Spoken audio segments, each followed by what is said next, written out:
الحمد لله نحمده ونستعينه ونستغفره ونؤمن به ونتوكل عليه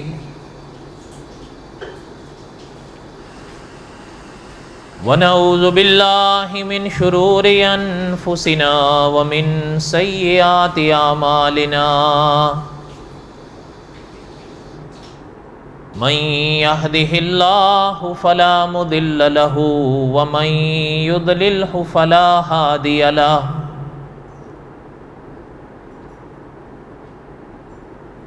ونشهد أن لا إله إلا الله وحده لا شريك له ونشهد أن سيدنا وسندنا ومولانا محمدا عبده ورسوله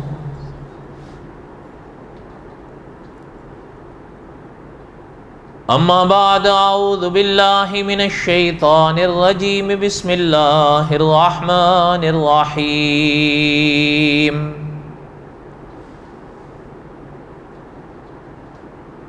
الف لام را تلك آیات الکتاب المبین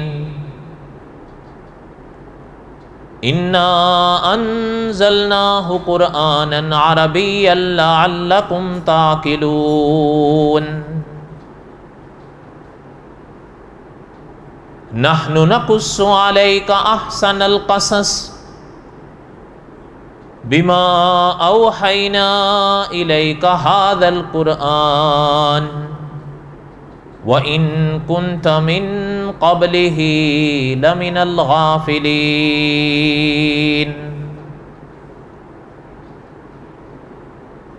وقال اللہ تعالی فی مقام آخر ان اللہ اصطفى آدم ونوحا وآل ابراہیم وآل عمران علی العالمین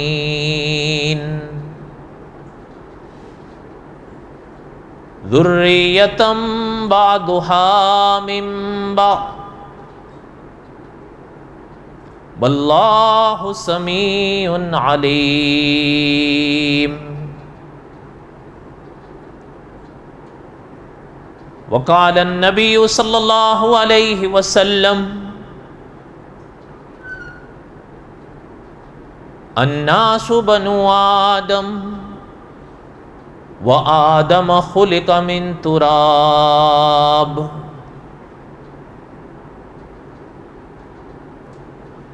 وقال النبی صلی اللہ علیہ وسلم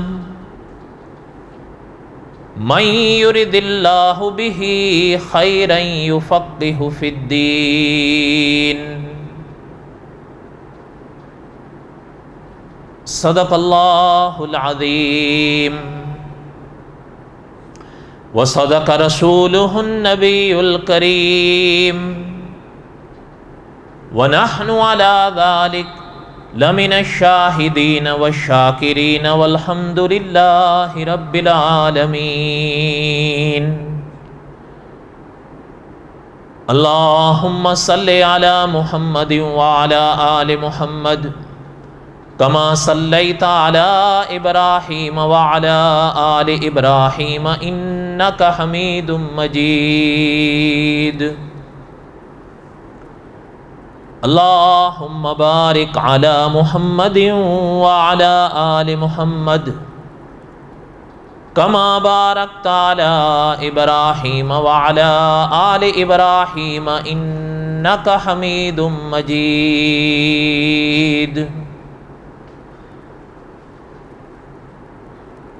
یا ربی صلی وسلم دائما ابدا علی حبیبک خیر الخلق کلہم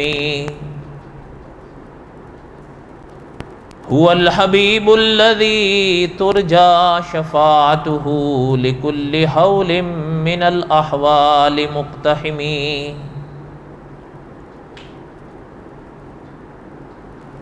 ہمہ قسم کی حمد و ثنا اللہ ذات لم یزل لا یزال کی پاک ذات کے لیے صدق دل سے لا تعداد مرتبہ درود و سلام امام الانبیاء حضرت محمد رسول اللہ صلی اللہ علیہ وسلم کی پاک ذات کے لیے۔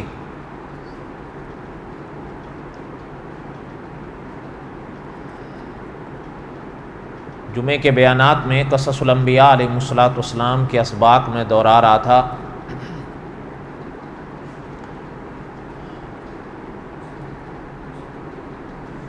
اور گزشتہ جمعہ چونکہ مہینے کا آخری جمعہ تھا، اس لیے عقیدہ ختم نبوت پہ میں نے چند باتیں پڑھی، اور آج واپس قصص الانبیاء علیہ السلام کا جو سبق گزشتہ سے پیوستہ جمعہ جہاں میں نے چھوڑا تھا وہاں سے پڑھنا ہے۔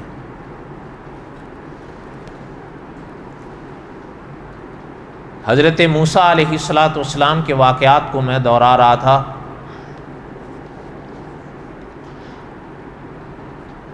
اور یہاں تک ہم پہنچے تھے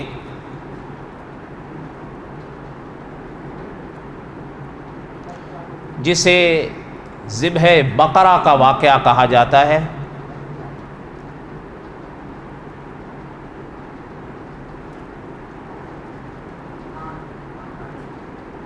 اور میں نے عرض کیا تھا کہ قرآن پاک کی سب سے بڑی سورت بقرہ علماء نے لکھا ہے اس لیے سورت بقرہ کہلاتی ہے کہ اس میں سورت بقرہ کے اندر گائے کا وہ واقعہ بیان ہوا ہے، اسی نسبت سے اس کلام پاک کی بڑی سورت کو سورت بقرہ کہا جاتا ہے۔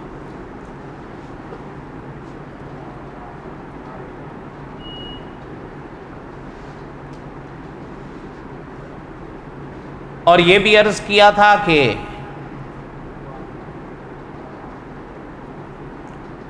علماء نے لکھا ہے کہ بقرہ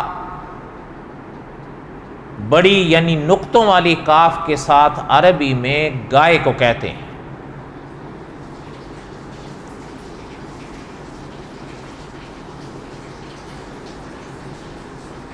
اور واقعہ یہ ہوا تھا، جیسے کہ گزشتہ سے پیوستہ جمعہ میں نے چند باتیں عرض کی تھیں کہ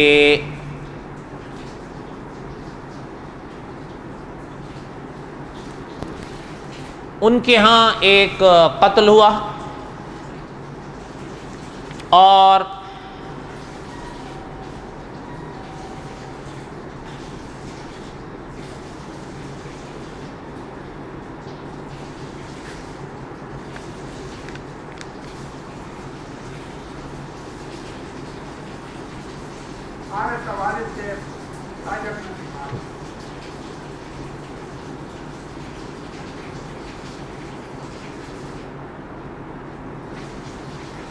ان کے ہاں ایک قتل ہوا،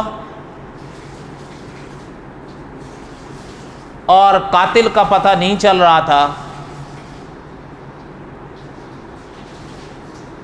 اور مفسر قرآن مولانا عبدالحمید سواتی رحمۃ اللہ علیہ نے لکھا ہے کہ اس دور کے قانون کے مطابق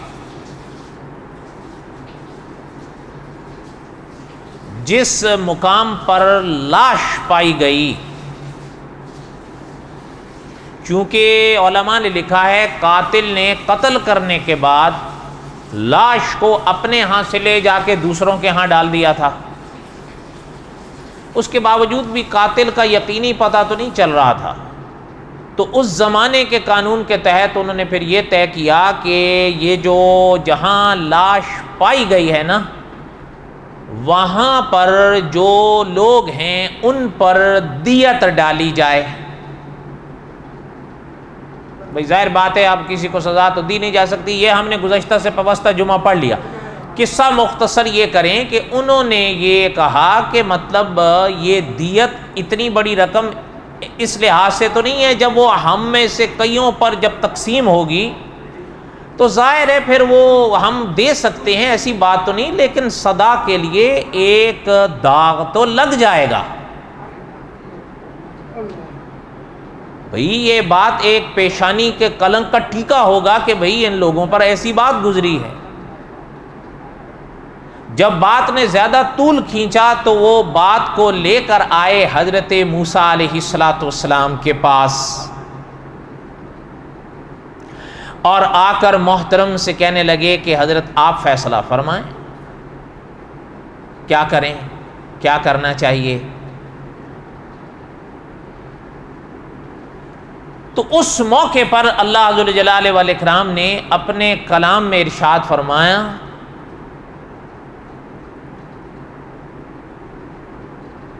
وَإِذْ قَالَ مُوسَىٰ لِقَوْمِهِ إِنَّ اللَّهَ يَأْمُرُكُمْ أَن تَذْبَحُوا بَقَرَةً، اس موقع پر حضرت موسیٰ علیہ السلام نے اللہ کا حکم پا کر ان سے فرمایا کہ گائے ذبح کرو۔ وہ حیران ہو گئے، کہنے لگے بڑی عجیب بات ہے بھائی، ذبح گائے کے مسئلے کا قتل یا مقتول سے کیا تعلق ہے؟ ہم آپ سے کچھ کہہ رہے ہیں، آپ تو یہ بات فرما رہے ہیں۔ ان اللہ یأمرکم ان تذبحوا بقرہ، حضرت موسیٰ نے فرمایا اللہ تمہیں حکم دیتے ہیں گائے ذبح کرنے کا۔ لیکن بات پھر وہیں لوٹتی ہے کہ جیسے مولانا حفظ الرحمان سے وہ ہاروی رحمۃ اللہ علیہ نے لکھا تھا نا کہ تھے وہ پھر بھی بنی اسرائیل، قالوا اتتخذنا ہزوا، کہنے لگے آپ ہم سے مذاق کرتے ہیں۔ قال اعوذ باللہ ان اکون من الجاہلین، حضرت موسیٰ نے فرمایا اللہ کی پناہ ہم مانگتے ہیں اس بات سے کہ ہم مذاق کریں، ہم آپ سے دینی مسئلے کی بات کر رہے ہیں، تم کہہ رہے ہو مذاق کرنے کا، میں اس بات میں بھلا کیا مذاق کروں، اور اللہ تعالیٰ کے حکم کے بارے میں مذاق کروں گا؟ یہاں تک ہم نے اس واقعے کو دہرایا تھا۔ اب آگے سنیں، بات میں نے ابھی عرض کی نا کہ تھے وہ پھر بھی بنی اسرائیل، پہلے مرحلے پر حکم یہ ہوا کہ گائے کو ذبح کرو، پہلے تو اس بات پر آ گئے کہ آپ ہم سے مذاق کر رہے ہیں، حالانکہ انہوں نے تو حضرت موسیٰ علیہ السلام کے ساتھ برسوں گزارے تھے، آج صدیوں کے بعد بھی تاریخ میں یہ بات یاد کی جاتی ہے کہ اللہ کے انبیاء میں حضرت موسیٰ وہ شخصیت گزرے ہیں جن کی طبیعت جلالی تھی، حضرت موسیٰ نے کہاں مذاق کرنا تھا، اور وہ بھی پھر اللہ تعالیٰ کے حکم اور اللہ تعالیٰ کے مسائل کے بارے میں، لیکن وہ تھے پھر بھی بنی اسرائیل۔ اب اس کے باوجود جب پیغمبر نے اتنا واضح حکم فرمایا کہ اللہ تمہیں حکم دے رہے ہیں، اچھا اب یہ نہیں کرتے کہ بھئی جب گائے کا لفظ آ گیا تو گائے پکڑیں، ذبح کریں اور حکم کی تعمیل کریں، کرنا یہ تھا انہوں نے کہ گائے کو ذبح کرنا تھا، اور گائے کو ذبح کرنے کے بعد اس گائے کے گوشت کا ٹکڑا لے کر لاش کو لگانا تھا، اور اللہ نے فرما دیا تھا کہ یہ کام کرنا تمہارا کام ہے، اس کے اندر جان واپس ڈال کے اس سے کہلوانا کہ اس کا قاتل کون ہے یہ بتانا ہمارا کام ہے، بس اتنا کام انہوں نے کرنا تھا۔ لیکن اب یہ نہیں کیا کہ بھئی جب گائے کا ذکر کر دیا گیا تو پھر ہم آگے کیوں بڑھیں، ایک گائے پکڑیں، ذبح کریں، بات ختم کریں، پہلے تو یہ بات، پھر کہنے لگے قالوا ادع لنا ربک یبین لنا ما ہی، کہنے لگے آپ ایسے کریں نا کہ ہماری خاطر اللہ سے پوچھیں کہ وہ کیسی ہو۔ ارے بھائی جب بات تھی ان اللہ یأمرکم ان تذبحوا بقرہ، تو گائے پکڑو اور عمل کرو، بات ختم کر دو۔ قالوا ادع لنا ربک یبین لنا ما ہی، کہ وہ کیسی ہو، اب بات کو بڑھانے والی بات ہے نا۔ قالوا ادع لنا ربک یبین لنا ما ہی، قال انہ یقول انہا بقرۃ لا فارض ولا بکر. اب جیسے جیسے وہ بڑھاتے گئے اللہ تعالیٰ بھی بڑھاتے گئے. مسئلہ یہ ہے جب ہم بات کو بڑھائیں گے تو پھر خود ہی پریشانیوں میں پھنسیں گے. حالانکہ آپ صلی اللہ علیہ وسلم کے پاک فرامین کو سامنے رکھتے ہوئے علماء نے فتویٰ دیا ہے کہ جب کسی بات کا حکم آئے نا تو پھر باریکیوں میں نہیں پڑا کرو، بس اس پہ عمل کر لیا کرو اور اللہ تعالیٰ پہ چھوڑ دیا کرو. باریکیوں میں پڑھو گے تو آپ اور میں خود ہی پریشان ہوں گے.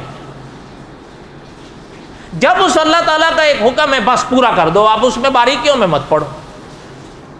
اس لیے ہمارے قاری عبداللہ عابد صاحب رحمۃ اللہ علیہ فرمایا کرتے تھے نماز کا وقت ہو تو وضو کرو اور نماز پڑھ لو اس امید پر کہ اللہ قبول فرمائیں گے. حضرت فرماتے تھے باریکیوں میں مت پڑھو ورنہ خود ہی پریشان ہو. اب اچھا مجھے ایک بات یاد آئی، مجھے نہیں یاد میں نے کبھی پہلے یہاں سنائی یا نہیں، بہرحال ہو سکتا ہے سنائی ہو، میرے ذہن میں نہیں سنائی ہو تو چلیں دوہرا دیتے ہیں، نہیں سنائی ہوگی تو محفوظ ہو جائے گی. مفتی تقی عثمانی صاحب جیسی شخصیت نے فرمایا، حضرت کی کتاب میں چھپا یہ مسئلہ، کہ مولانا رشید احمد گنگوہی رحمۃ اللہ علیہ ایک دفعہ وضو کرنے لگے. بات کو سنا، وضو کرنے لگے اور وضو کر کر اٹھ دیے.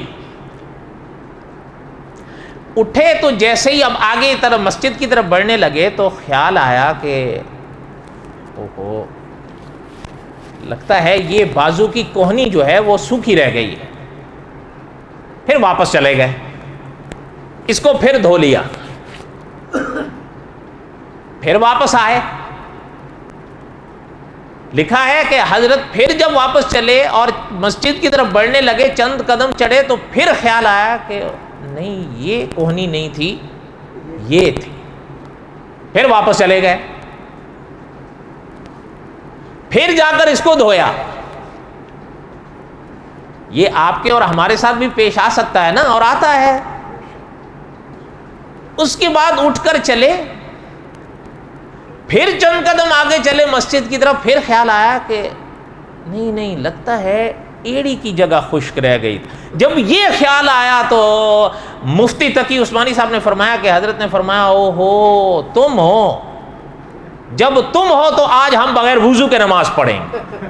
بس حضرت نے اپنے مسجد میں نماز نیت دی، بس وہ دن اور پھر آخر دن وسوسہ ختم ہو گیا. اس لیے اکابر فرماتے ہیں کہ ان وساوس میں، ان شکوک و شبہات میں کبھی نہیں پڑھو، وضو کرو اور نماز پڑھو اس امید پر کہ اللہ قبول فرمائے. علماء نے لکھا ہے ان کے لیے بھی یہی حکم تھا حضرت کلیم کا کہ ان اللہ یأمرکم ان تذبحوا بقرہ، گائے کو ذبح کرو، اللہ تمہیں حکم دیتے ہیں. بس آپ یقین فرمائیں علماء مفسرین نے غالباً احادیث طیبہ کی روشنی میں لکھا ہے کہ وہ کوئی بھی گائے پکڑتے اس کو ذبح کر دیتے، بس ان کی منشا پوری ہو جاتی، قاتل کا پتہ چل جاتا. جب وہ سوالات اور باتوں کو بڑھاتے رہے تو پھر اللہ تعالیٰ کی طرف سے بھی جوابات بڑھتے رہے. اچھا علماء نے ایک اور بات بھی لکھی ہے کہ یہ آپ کے ہاں ہمارے ہاں ایک محاورہ ہے نا، بال کی کھال نکالنا. علماء نے لکھا ہے آپ کے اور ہمارے ہاں تو یہ محاورہ ہے نا، ان کے ہاں یہ مزاج تھا بنی اسرائیل کا، وہ باتوں کی کھال نکالتے تھے بالوں. آپ یہی دیکھ لیں. اچھا تورات کے وقت کیا کیا تھا وہ ہم نے پڑھ لیا. پہلے کہنے لگے یہ کہ ہم کیسے مان لیں کہ یہ اللہ تعالیٰ کی لکھی ہوئی تختیاں ہیں. پھر کہنے لگے چلیں جا ہم کو بھی سنا دیں پھر ہم مان لیں گے. اچھا جب وہ میں نے بات بھی پوری کر دی پھر کہنے لگے کہ بھائی ہم تو خالی آواز آ رہی ہے، تسلی تو ہو رہی نہیں، ذرا دکھا بھی دیں تو پھر ذرا مان لیں گے. اب یہاں پر بالکل واضح حکم تھا، گائے پکڑو ذبح کرو، بات ختم کرو. کہنے لگے وہ ہو کیسی ہو. اچھا تو پہلی بات آئی قال انہ یقول انہا بقرۃ لا فارض ولا بکر اوان بین ذلک فافعلوا ما تؤمرون. پھر پیغمبر فرما رہے ہیں فرمایا اللہ یہ فرما رہے ہیں نہ تو وہ بالکل جو ہے نا بوڑھی ہو نہ بالکل کم سن ہو، اوانم بین، درمیان میں ہو، درمیانی ہو، عمر کے لحاظ کی بات کر رہا ہوں۔ اچھا اس کے باوجود پیغمبر فرما رہے ہیں کر ڈالو۔ اب دیکھیں علماء نے لکھا پھر بھی پیغمبر فرما رہے ہیں کہ کر ڈالو، اب آگے کھود کرید مت کرو، کیا کر رہے ہو؟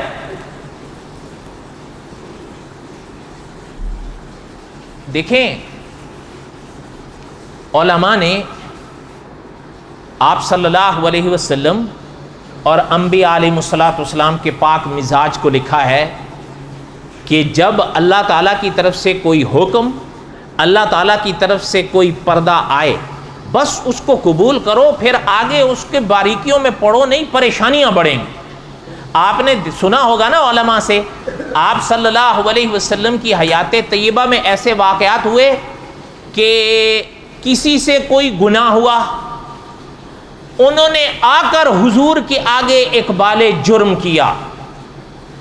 آپ احادیث طیبہ کی کتابیں پڑھ لیں، آپ صلی اللہ علیہ وسلم نے خاموشی اختیار فرمائی، حتیٰ کہ رخ انور تک کو پھیرا۔ علماء نے آپ صلی اللہ علیہ وسلم کی ان پاک اداؤں کی یہی شرح لکھی ہے کہ حضور چاہتے یہی تھے کہ جب اللہ تعالیٰ نے تم پر پردہ ڈال دیا ہے تو اقبال جرم کر کر کیوں اپنے اوپر سزائیں نافذ کر رہے ہو؟ وہ معاف کرنے والی پاک ذات ہے۔ اور یہ تو انبیاء علیہ الصلوۃ والسلام کی تعلیمات سے علماء نے یہ مسئلہ اخذ کیا ہے کہ انسان کی توبہ میں دیر ہو سکتی ہے، اس کے راضی ہونے میں دیر نہیں ہوتی۔ حضور علیہ الصلوۃ والسلام نہیں۔ اچھا آپ بتائیں، یہ تو مانی ہوئی دنیا کا قانون ہے نا کہ جب اقبال جرم ہو گیا تو پھر تو بات ختم ہو گئی نا، پھر تو کوئی گواہوں اور ثبوتوں کی ضرورت پڑتی ہے؟ جب سامنے والا خود اقبال جرم کر رہا ہے تو پھر تو بات ہی ختم ہو گئی، پھر کس چیز کے گواہ چاہیے اور پھر کس چیز کا ثبوت چاہیے؟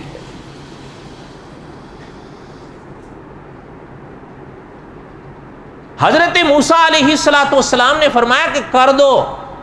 علماء نے لکھا ہے اس پاک جملے کا بھی معنی یہی تھا کہ پیغمبر اشارہ فرما رہے تھے کہ کیا کر رہے ہو، بس جو حکم اللہ کا ملا کر۔ اچھا پھر کہنے لگے قالوا ادع لنا ربک یبین لنا ما لونها، کہنے لگے اچھا ذرا اللہ تعالیٰ سے یہ پوچھ کے ہماری خاطر آپ بتائیں نا ہمیں کہ اس کا رنگ کیسا۔ وہ اللہ کے بندو، قال انه يقول انها بقرة صفراء فاقع لونها تسر الناظرین، اور باتیں بڑھ گئی ہیں۔ وہ اللہ کے بندو ایک حکم تھا اس پر عمل کر دو۔ ایک بات یاد آئی، سنیں،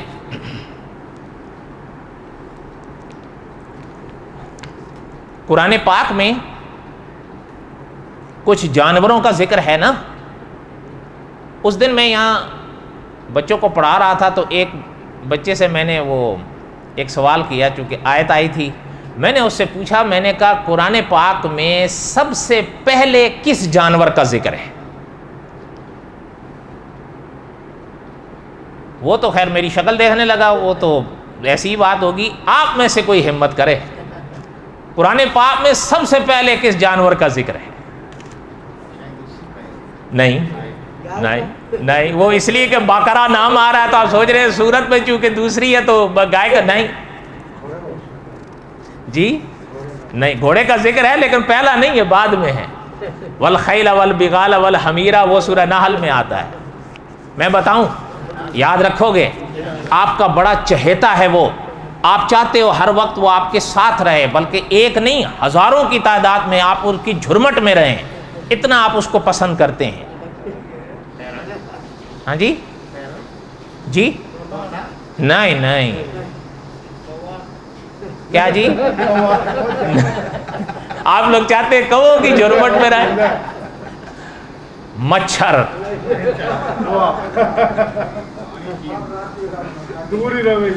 مچھر آپ پڑھیں نا، بعوضہ، پہلے پارے میں سورہ بقرہ کے واقعے سے بھی پہلے بعوضہ کس کو کہ مچھری کو تو کہتے ہیں، علماء نے لکھا ہے کلام پاک میں جانوروں میں سب سے پہلے جس جانور کا ذکر ہے وہ ہے مچھر. اس پر خیر بہرحال اب میں دوسری طرف پڑھے تھے اور بڑی بڑی باتیں علماء نے لکھی ہیں، پھر اپنے موقع پر کبھی آئیں گی. اچھا میں عرض یہ کر رہا تھا، قرآن پاک میں کچھ جانوروں کا ذکر ہے نا، تو ان جانوروں میں ایک ذکر کتے کا بھی ہے. اور اصحاب کہف جنہیں اہل کتاب 7 سلیپر کہتے ہیں، لیکن اصحاب کہف اسلام کا بڑا مشہور کردار ہے. قرآن پاک میں خود سورہ کہف موجود ہے اور ان کا واقعہ بھی موجود ہے. وہ تو خیر میں نہیں سنا سکتا چونکہ وہ انبیاء تو تھے نہیں، اس لیے قصص الانبیاء میں وہ آ نہیں سکتا. قصص الانبیاء پورا ہوگا، سیرت النبی صلی اللہ علیہ وسلم جو قصص الانبیاء کی آخری کڑی ہے وہ انشاءاللہ پورا ہوگا، پھر اصحاب کہف بیان کریں گے انشاءاللہ اگر ہم زندہ رہے تو، نہیں تو پھر ممکن نہیں ہے. صحیح بات. اصحاب کہف کے کتے کا ذکر تو بڑا مشہور ہے اور خود قرآن میں ہے. اچھا مفتی تقی عثمانی صاحب کی بات عرض کر رہا تھا. حضرت فرما رہے تھے ایک دفعہ، بہت پرانی بات ہے، اس زمانے میں یہ سوشل میڈیا نہیں ہوتا تھا، حضرت کی یہ بات اصلاحی خطبات میں چھپی تھی. حضرت فرما رہے تھے کہ رات کا وقت تھا 2 یا 2:30 بجے کا غالباً. تو میں ایک صاحب نے رابطہ کیا فون پر، تو میں نے اٹھایا، ان صاحب نے سلام کیا. یہ مفتی تقی عثمانی صاحب کی بات بتا رہا ہوں. کہنے لگے وہ صاحب مجھ سے کہنے لگے کہ حضرت آپ سے ایک مسئلہ پوچھنا ہے. حضرت نے فرمایا جی کہیں، کہ مجھے یہ پوچھنا ہے کہ قرآن پاک میں اصحاب کہف کے کتے کا ذکر آتا ہے اور اس میں تو کوئی شک نہیں، وَقَلْبُهُمْ بَاسِطٌ ذِرَاعَيْهِ بِالْوَسِيدِ، یہ اسی کا ذکر ہے.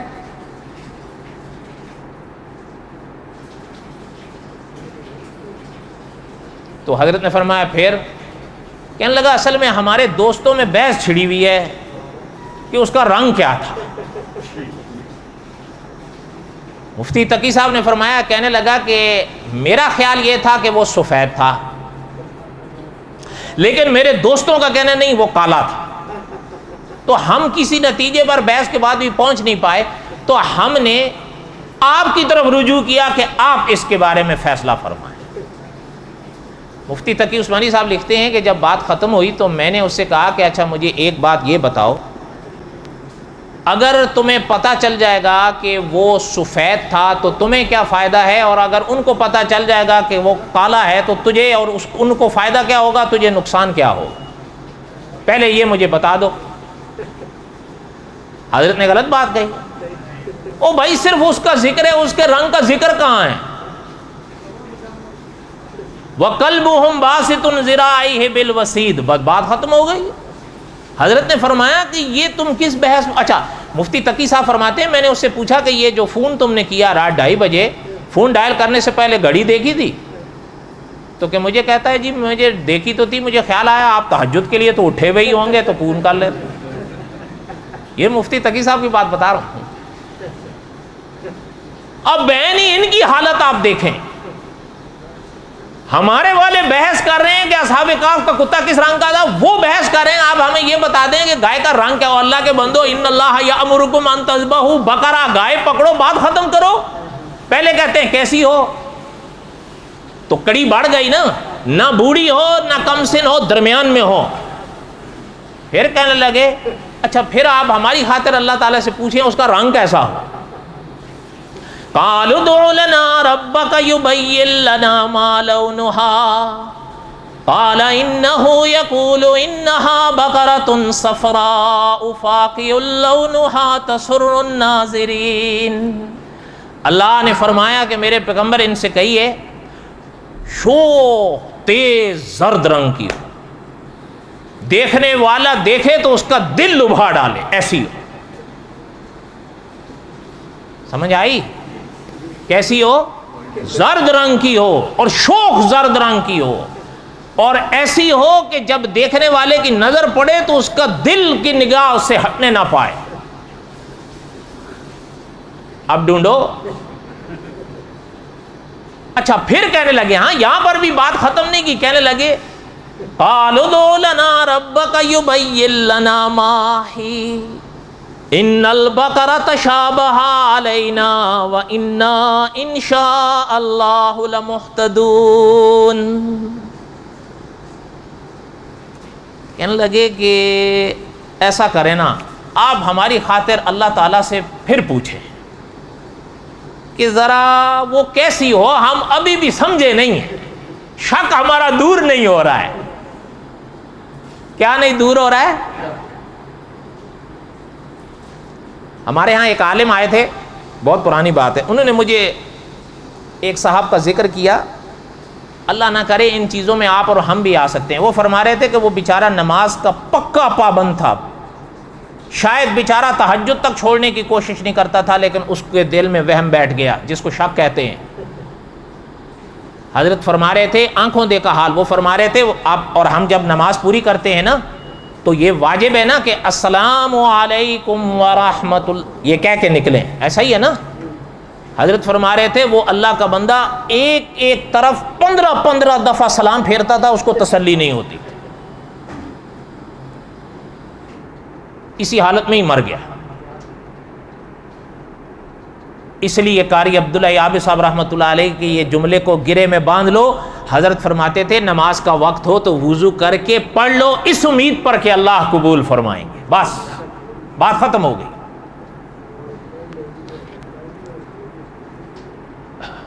یاد رہے گی یہ بات. اچھا وہ کہنے لگے کہ آپ ذرا ہمیں پھر پوچھ کے بتائیں, ہمیں ابھی بھی تسلی نہیں, ہمارا شک نہیں دور ہو رہا. قالوا ادع لنا ربک یبین لنا ما ہی, یہ پہلے موقع پہ جو اس جملے کو دہرایا پھر دہرا رہے ہیں وہ.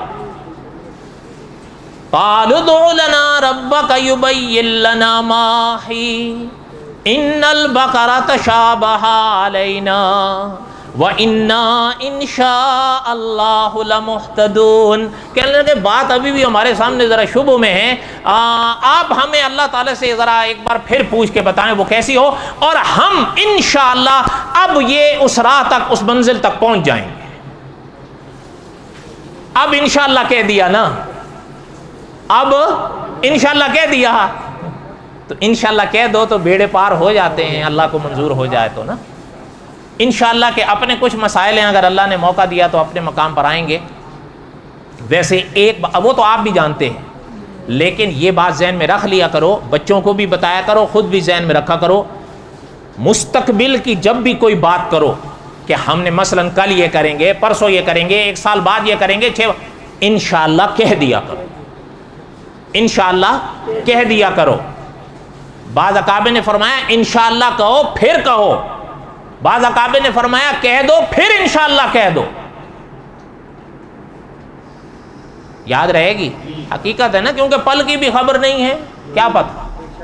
یہاں انہوں نے بھی یہی کہا قالوا ادع لنا ربک یبین لنا ما ہی ان البقرہ تشابہ علینا وَإِنَّا إِن شَاءَ اللَّهُ لَمُحْتَدُونَ. بس اب ہمارے سامنے راہ واضح ہو جائے گی اگر آپ ہمیں بتا دیں گے. اب بھی واضح نہیں ہوئی ہے اللہ کے بندو. قَالَ إِنَّهُ يَقُولُ إِنَّهَا بَقَرَةٌ لَّا ذَلُولٌ تُثِيرُ الْأَرْضَ وَلَا تَسْقِي الْحَرْثَ مُسَلَّمَةٌ لَّا شِيَةَ فِيهَا قَالُوا الْآنَ جِئْتَ بِالْحَقِّ فَذَبَحُوهَا وَمَا كَادُوا يَفْعَلُونَ. اس کا ترجمہ انشاءاللہ آئندہ جمعہ. وَمَا عَلَيْنَا إِلَّا الْبَلَاغُ الْمُبِينُ. سنت پر